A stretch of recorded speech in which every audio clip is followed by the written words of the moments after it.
Este es el primer video de una serie de 3 en los que se habla de lo que llamaremos el equivalente circuital de inducción electromagnética, en el cual vamos a llevar problemas de inducción electromagnética a un formato de circuito eléctrico en corriente continua. Vamos a partir con las bases teóricas. Esto aplica para todos los cursos de electricidad y magnetismo del Departamento de Ciencias Físicas de la Universidad Andrés Bello. En este primer video de la saga se desarrollará la teoría a partir de la cual se puede transformar un problema de inducción electromagnética en uno de circuito de corriente continua. Además se resolverá un ejemplo básico relacionado al tema. Todo parte con el experimento de Henry. Joseph Henry observó que si un conductor se mueve perpendicularmente a un campo magnético, aparecerá una diferencia de potencial entre sus extremos. Vamos a ver por qué sucede. Considera un conductor de longitud L que se desplaza con velocidad de magnitud V constante en un campo magnético uniforme de magnitud B, cuyas direcciones se indican en la figura, en este caso velocidad en dirección más X y campo magnético entrante. Por ley de Lorentz, los electrones libres del interior del conductor, que tienen la misma velocidad v del conductor, van a experimentar una fuerza magnética F sub m que los desplaza hacia el extremo inferior de la barra. Esa fuerza magnética va a ser la carga elemental del electrón por V por V. Así se va a empezar a acumular carga negativa en el extremo inferior de la barra, carga positiva en el extremo superior de la barra, y se va a generar un campo eléctrico E, de magnitud E,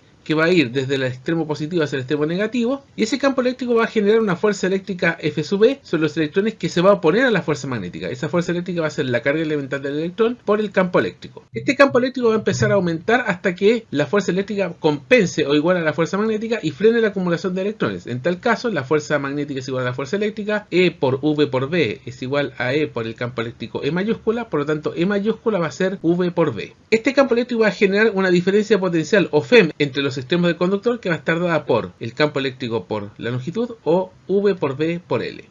En consecuencia, un conductor moviéndose a través de una zona con campo magnético equivale a una fuente de FEM abierta. O sea, esta situación de acá va a equivaler a una fuente de FEM cuya magnitud de voltajes V por V por L. Ahora, si consideramos una barra conductora perfecta, aquí tenemos el caso que analizamos, que sería una fuente con polaridad positiva y negativa de magnitud V por V por L. Si por alguna razón la barra se moviera en el sentido opuesto, se repetiría esa situación, pero cambiaría la polaridad de la fuente. Sería V por V por L, pero negativo positivo. Ahora, la misma situación inicial, pero cambiando el campo magnético de entrante a saliente. En ese caso, respecto a la primera situación, se cambia la polaridad de la fuente, nos quedaría V por V por L con el menos arriba y con el más abajo. Y si cambiamos la dirección del movimiento de la barra, sería V por V por L, pero con más arriba y menos abajo. Aquí estamos viendo una barra conductora perfecta. Ahora, si la barra tiene una pequeña resistencia R, entonces sería la misma situación anterior, pero tenemos una fuente en serie con una resistencia R, que en estos momentos estarían a circuito abierto, por lo tanto no fluiría corriente a través de ellas. Aquí de a poco vamos a ir construyendo el circuito. Ya tenemos esta primera parte acá. Ahora, considere un conductor de longitud L moviéndose con velocidad constante V a través de un campo magnético constante B, al igual que en el experimento de Henry, pero apoyado en dos rieles conductores con resistencia total R. Estos rieles conductores son paralelos, el campo magnético es perpendicular al plano de los rieles y el movimiento va a ser causado por un agente externo, el cual aplica una fuerza de magnitud FAPP. Ahora, en virtud del experimento de Henry que analizamos anteriormente, sabemos que se induce una FEM entre los conductores cuya magnitud va a ser V por V por L. Y este esquema pasaría a ser la fuente de FEM en paralelo con una resistencia R. Y como la fuente tiene esta polaridad, la corriente va a fluir en este caso en el sentido antihorario. Analicemos ahora los mismos cuatro casos anteriores, pero para una barra conductora perfecta. Este caso con campo magnético entrante y barra moviéndose hacia la derecha sería equivalente a una fuente de FEM en paralelo con una resistencia con una corriente moviéndose en sentido antihorario. Campo magnético entrante pero barra moviéndose hacia la izquierda sería el circuito, fuente en paralelo con resistencia pero con corriente en sentido horario. Ahora, campo magnético saliente, barra moviéndose hacia la derecha, tenemos circuito con corriente en sentido horario.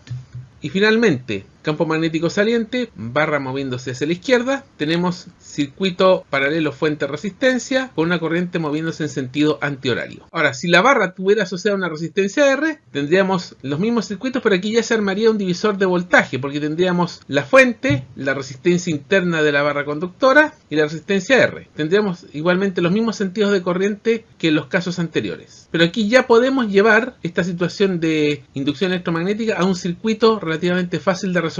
Ahora, considera una espira conductora con resistencia total R en medio de una zona con campo magnético saliente. Analicemos de acuerdo a la ley de Lenz. Si aumenta el número de líneas salientes Dentro de la espira, por ley de Lance, el campo magnético inducido va a aportar líneas entrantes, por lo que la corriente inducida fluirá en sentido horario, o sea, vamos a tener un flujo de este sentido, y este sería el equivalente circuital a esta situación de inducción. Por otra parte, si disminuye el número de líneas salientes dentro de la espira, por ley de Lance, el campo magnético inducido aportará líneas salientes, por lo que la corriente inducida fluirá en sentido antihorario, donde este sería el equivalente circuital. Ahora vamos a colocar un campo magnético con líneas entrantes. Si aumenta el número de líneas entrantes, por ley de Lance, el campo magnético inducido tiene que aportar líneas salientes, por lo tanto, la corriente inducida fluirá en sentido antihorario y este sería el equivalente circuital que tenemos acá. Si disminuye el número de líneas entrantes dentro de la espira, por ley de Lance, el campo magnético inducido tiene que aportar líneas entrantes, por lo que la corriente inducida fluirá en sentido horario. Por lo tanto, este sería el equivalente circuital. A partir de esto podemos ir transformando ciertos casos complejos de inducción electromagnética en un equivalente de un circuito de corriente continua que lo podemos resolver con las armas que se vieron en ese contenido. Vamos a ver este ejemplo. Una barra conductora de longitud L 35 centímetros puede deslizar libremente entre dos barras conductoras paralelas, tal como se muestra en la figura. Dos resistencias R1 2 ohms y R2 5 ohms están conectadas en los extremos de las barras para formar una espira. Este sistema está en una zona de campo magnético constante de magnitud B igual 2,5 Tesla y dirección entrante.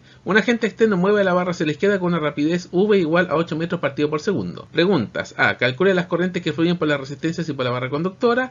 B. Calcule la potencia total disipada por las resistencias. C. Calcula la magnitud de la fuerza aplicada por el agente externo. Esto es bastante más complejo que el problema típico de inducción electromagnética. ¿Qué tenemos acá? Aquí tenemos la barra que se está desplazando hacia la izquierda. Para el lado de la espira izquierda vamos a tener de que disminuye el número de líneas entrantes a través de la espira izquierda, por lo que por ley de Lenz el campo magnético inducido genera líneas entrantes a través de la espira izquierda, y por lo tanto la corriente en este lado va a tener sentido horario. Por otro lado, la espira derecha, al moverse la barra aumenta el número de líneas entrantes a través de la espira derecha. Por ley de Lenz el campo magnético inducido genera líneas salientes a través de la espira derecha, por lo tanto la corriente de la espira derecha fluye en sentido antihorario. Con esto tenemos los sentidos de la corriente I1 e I2. Y podemos llevar esto al siguiente equivalente circuital, que sería una fuente de FEM con esta polaridad. Tenemos una corriente I1, una corriente I2. La FEM sería V por B por L, 8 metros partido por segundo por 2,5 Tesla por 0,35 metros, nos daría una fuente de 7 volts. Y nos queda este circuito, que es una fuente en paralelo con dos resistencias, que es un circuito relativamente fácil de resolver. La corriente 1 sería la FEM partido en R1, 7 volts partido en 2 ohms igual a 3,5 amperes. La corriente 2 sería FEM partido en R2, 7 volts partido en 5 ohms igual 1,4 amperes. Y la corriente 3, que sería una corriente que debería tener este sentido de acuerdo a la ley de corrientes de Kirchhoff, sería I1 más I2, que sería 3,5 más 1,4, 4,9 amperes. Con esto tengo calculadas las tres corrientes. Además, puedo calcular la potencia disipada por la resistencia 1, que es la FEM al cuadrado partido en R1, 7 al cuadrado partido en 2 watts, 24,5 watts. Y la potencia 2, que sería 7 al cuadrado partido en 5 watts, 9,8 watts. Sumando estas dos potencias tenemos una potencia total disipada de 34,3 watts. Y finalmente, como la barra se mueve con velocidad constante, la fuerza externa tiene que ser igual a la fuerza magnética. Y la fuerza magnética es la corriente 3 por la longitud de la barra por la magnitud del campo magnético, que sería, evaluando con los datos disponibles, 4,9 amperes, que es lo que vamos a calcular, por 0,35 metros por 2,5 Tesla. Y eso nos daría 4,2875 newtons. Y con esto finalizamos